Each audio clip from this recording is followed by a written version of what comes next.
জয় শ্রীকৃষ্ণ। রাধে রাধে বন্ধুরা। বন্ধুরা, আজ এই বছরের রথযাত্রা। শাস্ত্র মতে আজকের এই দিন অত্যন্ত শুভ একটি দিন, বলতে পারেন এই মাসের সর্বশ্রেষ্ঠ দিন। কিন্তু স্বয়ং পরমেশ্বর ভগবান শ্রীকৃষ্ণ বলেন, যে ব্যক্তি এই পূর্ণ পবিত্র দিনে ও রাতে এই মিষ্টি, এই ফল, এই সবজি খাদ্য হিসাবে গ্রহণ করে থাকে, সেই ব্যক্তির জীবন একেবারে অধঃপতন নেমে আসে। এক কথায় বলতে গেলে সেই ব্যক্তি আজীবন দুঃখ দুর্দশায় জ্বলে মরে। ঠিক তেমনই স্বয়ং জগন্নাথ দেব বলেন যে আজ এই পূর্ণ পবিত্র রথযাত্রার দিন, যে ভক্ত রথযাত্রার মাহাত্ম্য কথা একবার শ্রবণ করবে, সেই ব্যক্তির ভাগ্য ফিরে যাবে। হ্যাঁ বন্ধুরা, আপনারা একেবারে ঠিকই শুনছেন, সেই ব্যক্তির জীবন থেকে দুঃখ কষ্ট দূর হয়ে যাবে। বন্ধুরা, শাস্ত্রে বলা হয়েছে, রথস্থ বাম ন দিষ্টা পুনর্জন্ম ন বিদ্যাতে, অর্থাৎ রথের ওপর অধিষ্ঠিত বামন জগন্নাথকে দর্শন করলে তার পুনর্জন্ম হয় না। তাই রথের দড়ি টানাকে অত্যন্ত পুণ্যের কাজ হিসাবে গণ্য করা হয়ে থাকে। বন্ধুরা, প্রত্যেক বছর আষাঢ় মাসের শুক্লপক্ষের দ্বিতীয়া তিথিতে রথে চেপে মাসির বাড়ি যান প্রভু শ্রী জগন্নাথ দেব। সঙ্গে যান তার দাদা বলরাম এবং বোন সুভদ্রা। কিন্তু হঠাৎ মাসির বাড়ি কেন এত পছন্দ জগন্নাথ দেবের? সেই মাসির নামই বা কি? কোথায় তার বাড়ি? কেনই বা এই সময়ে এই পবিত্র রথযাত্রা উৎসব পালন করা হয়? এই সমস্ত প্রশ্নের উত্তর আজ আমি আমার এই ভিডিওটির মাধ্যমে আপনাদেরকে জানিয়ে দেব। চলুন এইবার মূল আলোচনায় প্রবেশ করা যাক। তবে মূল আলোচনায় প্রবেশ করার আগে আপনারা যদি প্রভু জগন্নাথ দেবের আশীর্বাদ কৃপা লাভ করতে চান, তাহলে জয় জগন্নাথের জয় লিখে কমেন্ট অবশ্যই করবেন। বন্ধুরা, রথযাত্রা সম্পর্কিত যে পৌরাণিক তথ্য আমরা পাই তাতে বলা হয়েছে, অনেক দিন আগের কথা, পূর্ব ভারতে কলিঙ্গ নামে একটি রাজ্য ছিল, যাকে আমরা বর্তমানে উড়িষ্যা বলে থাকি। সেই সময়ে এই কলিঙ্গের রাজা ছিলেন ইন্দ্রদ্যুম্ন। তিনি ছিলেন বিষ্ণুর পরম ভক্ত। তিনি তার নিজের রাজ্যে গড়ে তুললেন একটি মন্দির, তার নাম শ্রীক্ষেত্র, এখন যাকে আমরা বর্তমানে চিনি জগন্নাথ ধাম হিসাবে। কিন্তু মন্দিরে কোনো বিগ্রহ ছিল না। কিন্তু একদিন এক তেজস্বী সন্ন্যাসী তার রাজসভায় পদার্পণ করলেন। ভক্তিপরায়ণ রাজা ইন্দ্রদ্যুম্ন পরম যত্নে সেই সন্ন্যাসীর সেবা যত্ন করলেন। সন্ন্যাসী ভারতবর্ষের সমস্ত তীর্থক্ষেত্রের কথা বলে পুরুষোত্তম ক্ষেত্র নীল পর্বতে ভগবান বিষ্ণুর পূজার কথা জানালেন। সেখানে ভগবান বিষ্ণু গুপ্তভাবে সবর জাতিদের দ্বারা নীল মাধব রূপে পূজিত হচ্ছে। ইনি পরমেশ্বর ভগবান বিষ্ণুরই এক রূপ। বন্ধুরা, নীল মাধব সাক্ষাৎ মুক্তিপ্রদায়ক, তিনি মোক্ষ প্রদান করেন। সন্ন্যাসীর কথা শুনে ভগবান বিষ্ণুর পরম ভক্ত রাজা ইন্দ্রদ্যুম্ন ভগবানের এই রূপ দর্শনে আকুল হলেন। এরপর রাজা নীল মাধবকে খুঁজতে লোক লস্কর পাঠালেন। কিন্তু নীল মাধবকে পাওয়া কি এতই সহজ? খুঁজে পেলেন না কেউই। সকলেই ফিরে এলেন।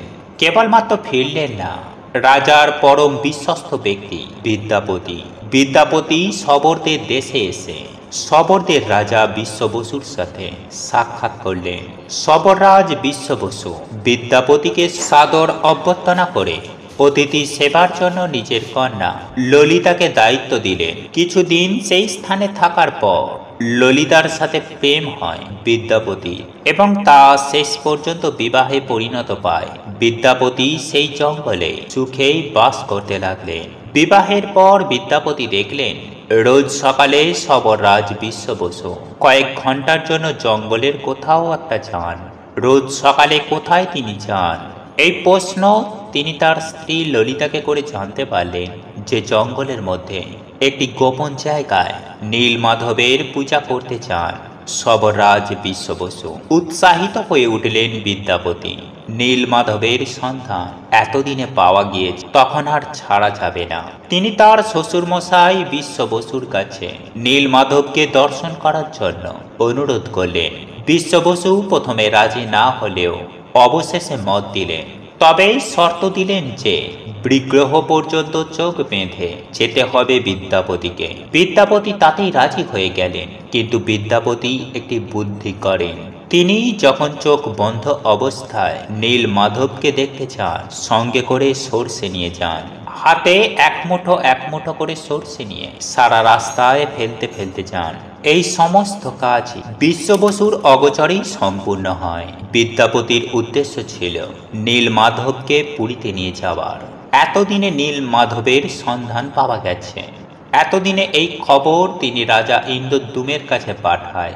রাজা ইন্দ্রদ্যুম সৈন্য সামন্ত নিয়ে নীল মাধবকে দর্শন করতে গিয়ে শুনলেন নীল মাধব অন্তর্ধান হয়েছে। রাজা ইন্দ্রদ্যুম খুবই দুঃখ পেয়ে ভাবলেন, প্রভুর দর্শন যখন পেলাম না, তখন এই জীবন রেখে আর কি লাভ।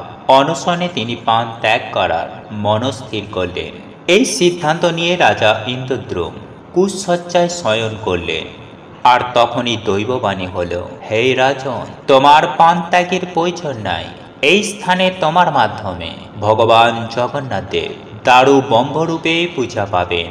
সমুদ্রের জলে ভেসে আসবে যে কাঠ, সেই কাষ্ঠখণ্ড থেকে তৈরি হবে বিগ্রহ। শেষ পর্যন্ত দৈববাণী সত্য হল। সমুদ্রে ভেসে আস জগন্নাথ দেবের বিগ্রহ নির্মাণে কাঠ, হাজার হাজার হাতি ঘোড়া সেপাই লোক লস্কর নিয়েও সমুদ্র থেকে সেই কাঠ তোলা গেল না। একদিকে ধরলেন সবররাজ, আর অন্যদিকে ধরলেন ব্রাহ্মণ পুত্র বিদ্যাপতি। জগন্নাথ দেব এর দ্বারা বোঝালেন তার কাছে ব্রাহ্মণ বা সবর কোনো ভেদাভেদ নেই, সকলেই সমান। মহারাজ এরপর তার কারিগরদের লাগালেন মূর্তি গড়তে, কিন্তু সেই কাঠ এমনই পাথরের মতো শক্ত যে ছেনি হাতুড়ি এই সমস্ত কিছুই ভেঙে গেল, কিন্তু ভগবানের মূর্তি হলো না। তাহলে উপায় কি? মূর্তি গড়বে কে? মহারাজের আকুলতা দেখে বিদ্ধর বেশে হাজির হলেন স্বয়ং বিশ্বকর্মা। তিনি গড়বেন মূর্তি, তবে শর্ত দিলেন যে 21 দিন আগে নিজে দরজা না খুললে কেউ যেন তার ঘরে না আসে। শুরু হলো মূর্তি গড়ার কাজ। দরজা বন্ধ করা অবস্থায় এই মূর্তি তৈরি হতে লাগলো। কিন্তু এই দিকে রাজার রানী গণ্ডিচার মন কিছুতেই মানতে চায় না। স্বভাবেই নারী জাতির মন চঞ্চলা হয়। রানী গণ্ডিচা ভাবলেন, এই বদ্ধ দরজা একবার খুলেই দেখি কেমন হচ্ছে ভগবান শ্রী বিষ্ণুর বিগ্রহ। এই ভেবে মহারানী 14 দিনের মাথায় শেষ পর্যন্ত কৌতূহল নিবারণ না করতে পেরে দরজা খুলে দিলেন। আর দরজা খুলেই দেখতে পেলেন বৃদ্ধ কারিগর উধাও হয়ে গেছে। পড়ে আছে 3টি অসমাপ্ত, যার হাত পা কিছুই করা হয়নি। অনুশোচনায় আরো ভেঙে পড়েন রাজা ইন্দ্রদ্যুম এবং রানী গণ্ডিচা। সেই দিনেই রাজা ইন্দ্রদ্যুমকে স্বপ্নাদেশ দিলেন স্বয়ং প্রভু জগন্নাথ দেব। তিনি বললেন যে এই রকম আগে থেকেই নির্ধারিত ছিল, তিনি এই রূপেই পূজিত হতে চান। আর এরপর থেকেই ভক্তদের মধ্যে জনপ্রিয়তা লাভ করে প্রভু জগন্নাথ দেব। এইবার আসা যাক রথের কথায়। বন্ধুরা, প্রভু জগন্নাথ দেবের প্রধান অনুষ্ঠান হলো এই রথযাত্রা। এই দিন দাদা বলরাম এবং বোন সুভদ্রা মাসির বাড়ি যান প্রভু শ্রী জগন্নাথ দেব। মাসির বাড়ি অর্থাৎ রাজা ইন্দ্রদ্যুমের পত্নী গণ্ডিচার বাড়ি। সেখান থেকে আবার 7 দিন পর আবার মন্দিরে ফিরে আসে প্রভু জগন্নাথ, আর এটাকেই মাসির বাড়ি যাওয়া বলে। পরপর 3টি সুসজ্জিত রথে চেপে মাসির বাড়ি উদ্দেশ্যে যান প্রভু শ্রী জগন্নাথ দেব। এই যাওয়াকে সোজা রথ, আর ফিরে আসাকে উল্টো রথ বলা হয়।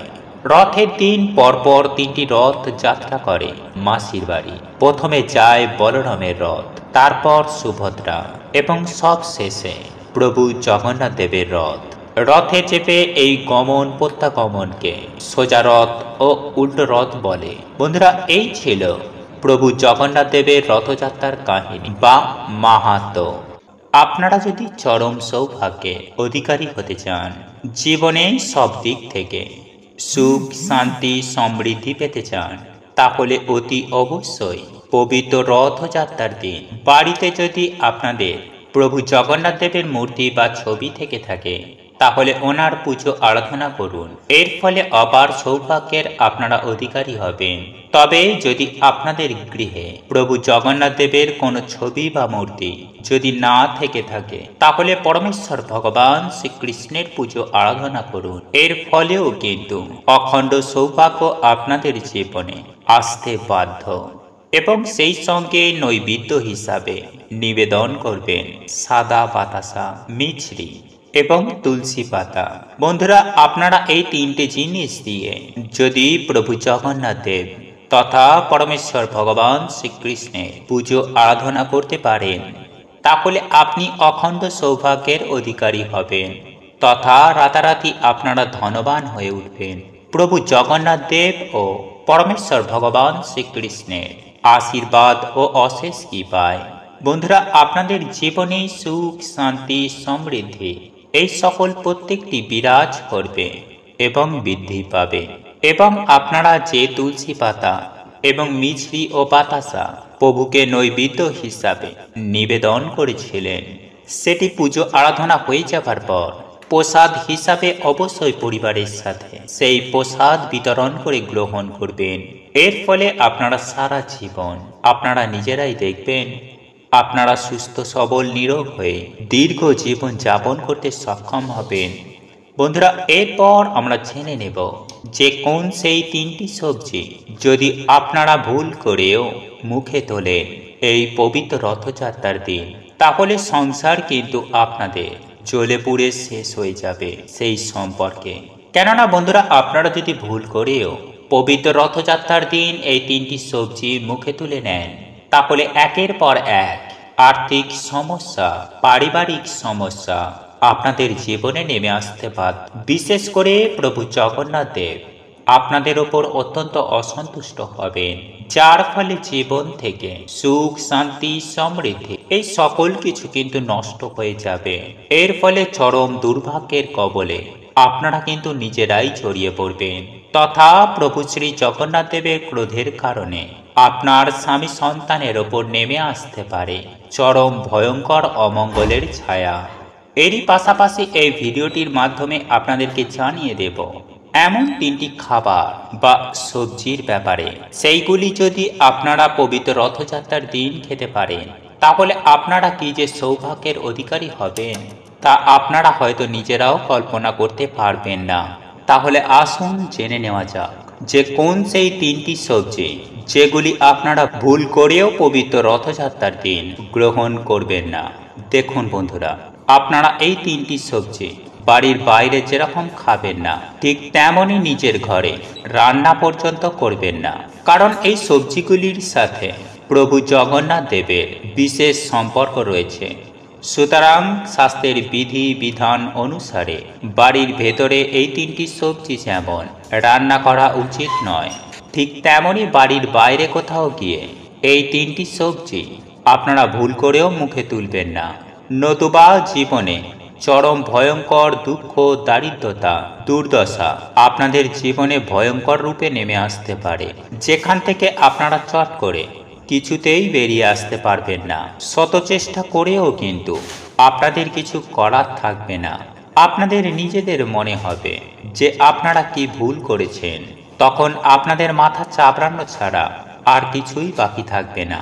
তাই বন্ধুরা, নিজেদেরকে একটু সংযত রেখে পবিত্র রথযাত্রার দিন এই তিনটি সবজি খাওয়া থেকে নিজেদেরকে বিরত রাখতে পারেন, তাহলে প্রভু শ্রী জগন্নাথের কৃপায় আপনাদের জীবনে কখনোই অর্থের কমতি হবে না, পরিবারে আয় উন্নতি বৃদ্ধি হবে, পরিবারের মধ্যে কলহ কমবে এবং সদস্যদের শারীরিক দিক, অর্থনৈতিক দিকটি অত্যন্ত সুস্থ সবল থাকবে এবং চমৎকারভাবে বৃদ্ধি পাবে আপনাদের আর্থিক ভাগ্য তথা সেই সঙ্গে আপনাদের জীবনে আসবে অপার সুখ, শান্তি এবং সমৃদ্ধি। বন্ধুরা, আমি সবার প্রথমেই আপনাদেরকে জানিয়ে দেব যে এই পবিত্র রথযাত্রার দিন কোন সেই তিনটি সবজি আপনারা ভুল করেও মুখে তুলবেন না সেই সম্পর্কে।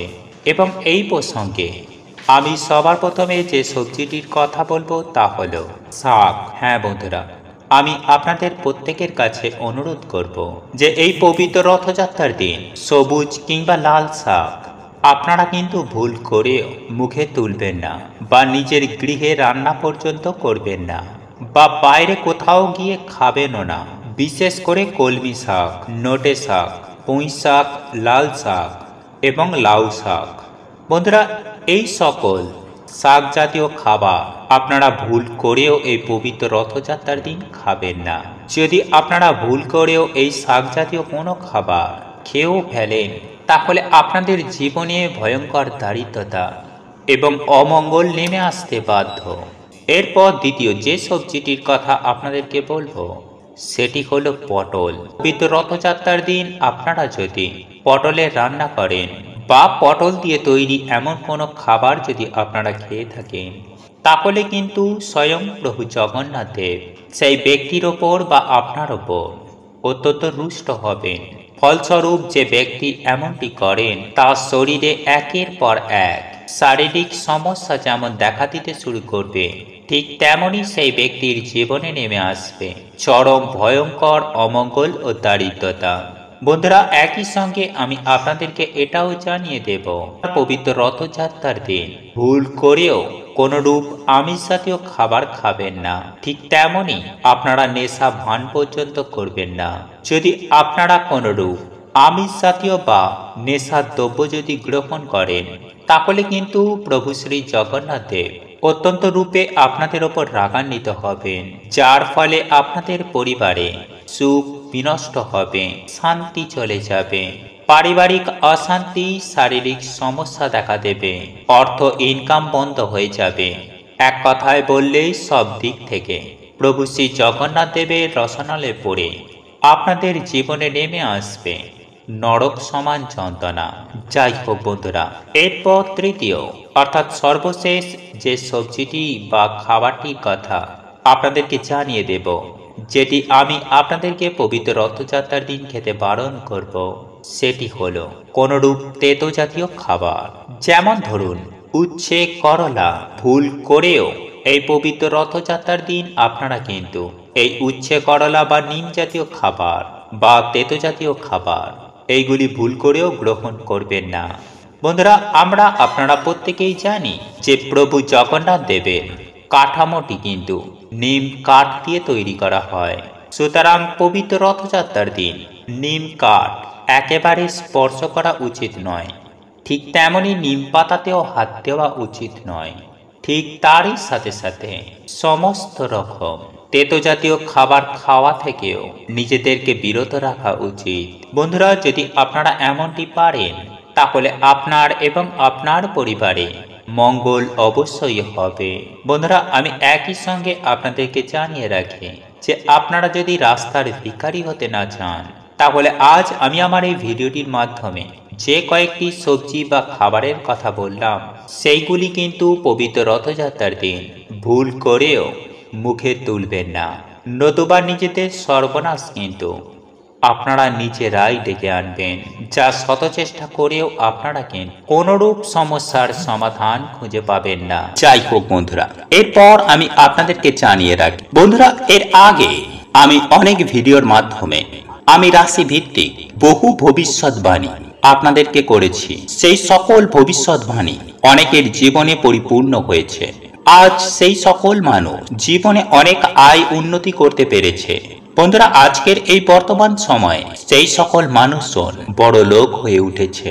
ঠিক তেমনি আজ আমি যে 6টি ভাগ্যশালী রাশির কথা জানিয়ে দেব, এই 6 রাশির জাতক জাতিকারাও সুনিশ্চিতভাবে বড় লোক হয়ে যাবে প্রভু শ্রী জগন্নাথ দেবের আশীর্বাদে।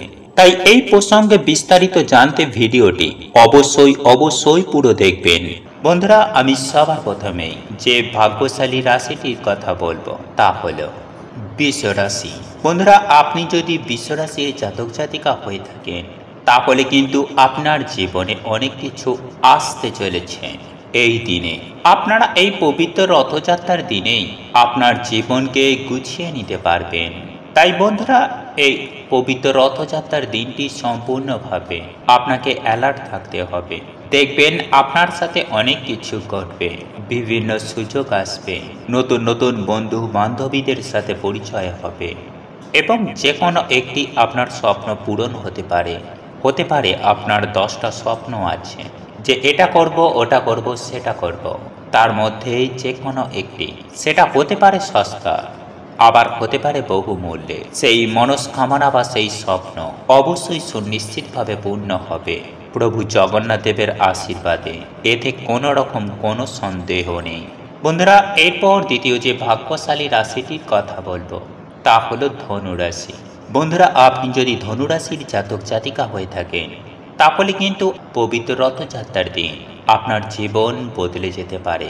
হ্যাঁ বন্ধুরা, প্রভু শ্রী জগন্নাথ দেব আপনাকে ধনী হবার সুযোগ করে দেবে। তাহলে বুঝতেই পারছেন যে কতটা সফলতা আপনার জীবনে আসতে পারে এই পবিত্র রথযাত্রার দিন। শ্রী শ্রী প্রভু জগন্নাথ দেবের আশীর্বাদ ও কৃপায় আপনার ভাগ্য বদলাবে নানান দিক থেকে, নানানভাবে বিভিন্ন যোগাযোগ তৈরি হতে পারে, যে যোগাযোগের মাধ্যমে আপনার জীবন তথা আপনার পৃথিবী বদলে যেতে পারে। বন্ধুরা, ঠিক কিভাবে আপনার জীবনে এই সুযোগগুলো আসবে সেটা বলা মুশকিল, কিন্তু আপনার জীবনে পরিবর্তন হবে, এটা সুনিশ্চিত। বন্ধুরা, এরপর তৃতীয় যে ভাগ্যশালী রাশির কথা বলবো তা হলো সিংহ রাশি। হ্যাঁ বন্ধুরা, এই পবিত্রতম দিনে নানানভাবে নানান দিক থেকে সুযোগ সুবিধা আসবে এবং সেই সঙ্গে আপনাদের একটি স্বপ্ন পূরণ হতে পারে। আর এগুলো তখনই ঘটবে যখন আপনার জন্মছকে সমস্ত কিছু ঠিকঠাক থাকবে। তাই অ্যালার্ট থাকতে হবে, আপনাকে সজাগ থাকতে হবে। যদি সুযোগ আসে সেগুলোকে গ্রহণ করতে হবে, তারপরে গিয়েই সফলতা পাবেন। তবে একই সঙ্গে কিছু নিয়ম কানুন রয়েছে, আপনারা একটু মিলিয়ে নেবেন।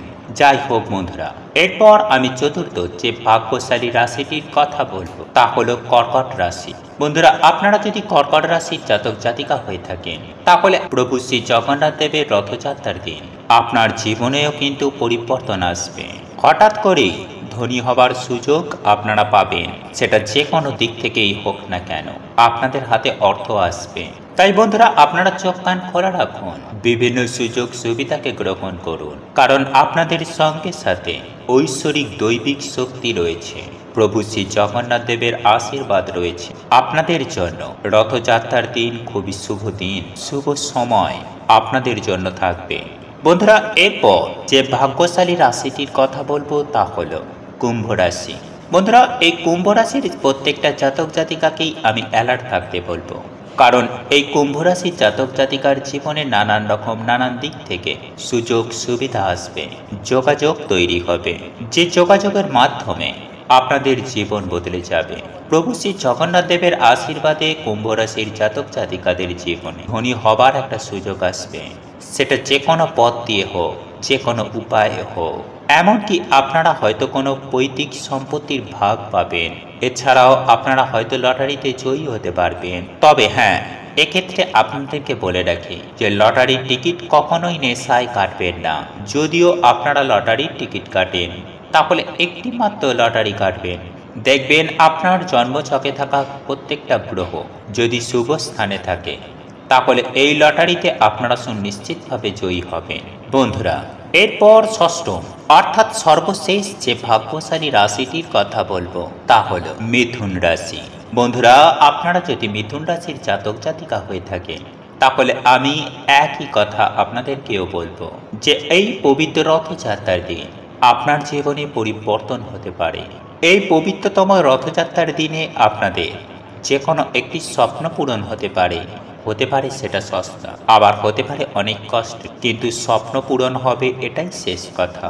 কিন্তু স্বপ্ন আপনাকে দেখতে হবে, তবেই পূরণ হবে। তাই হাত পা গুটিয়ে বসে থাকবেন না, আপনারা চেষ্টা করবেন, আপনাদের চেষ্টায় সফলতা অবশ্যই থাকবে। বন্ধুরা, এই যে আমি 6টা রাশিকে নিয়ে আলোচনা করলাম, এই 6টি রাশির যে সময় ভালো আসছে এই পবিত্র রথযাত্রার দিন, সেটা কিভাবে আপনার জীবনে এত ভালো সময় আসছে সেটাও আমি আপনাদেরকে বলে রাখি। দেখুন বন্ধুরা, শনি কিন্তু বকরি হচ্ছে কুম্ভ রাশিতে, অর্থাৎ শনির নিজস্ব ঘর। সেখানে শনি অবশ্যই একটা বলবান থাকবে এবং ভালো ফল দেবে। ঠিক তার দুদিন পরে বুধ কিন্তু অস্তমিত হবে। বন্ধুরা, এই যে বুধ অস্তমিত হলে সকলকে ভালো ফল দেবে তা কিন্তু একদমই নয়, কারণ অস্ত যাওয়া মানেই দুর্বল হওয়া। কিন্তু দুর্বল হয়েও কিছু রাশির জন্য ভীষণভাবে শুভ ফল প্রদান করবে। আর ঠিক তার পরের দিন ঈশ্বরের আশীর্বাদ পেতে চলেছে, অর্থাৎ শ্রী শ্রী প্রভু জগন্নাথ দেবের রথযাত্রা। তাই এই যে শুভ সময়ে আপনাদের জীবনে পরিবর্তন হবে, এটাই স্বাভাবিক। আর আপনার জন্ম ছকের সঙ্গে আদৌ কিভাবে মিলবে সেটাও আপনি জানতে পারবেন যে আজকের এই ভবিষ্যৎবাণী আপনার সাথে মিলবে কি মিলবে না। দেখুন বন্ধুরা, যে গ্রহগুলো আপনার জন্মছকে ভালো থাকতে হবে সেটি হচ্ছে শনি, বুধ এবং রবি। বন্ধুরা, আপনার জন্ম ছকে যদি এই তিনটি গ্রহ ভালো থাকে তাহলেই আজকের এই ভবিষ্যৎবাণী আপনার সাথে মিলবেই মিলবে। আমি 100% গ্যারেন্টি দিয়ে আপনাদের কথা দিতে পারি।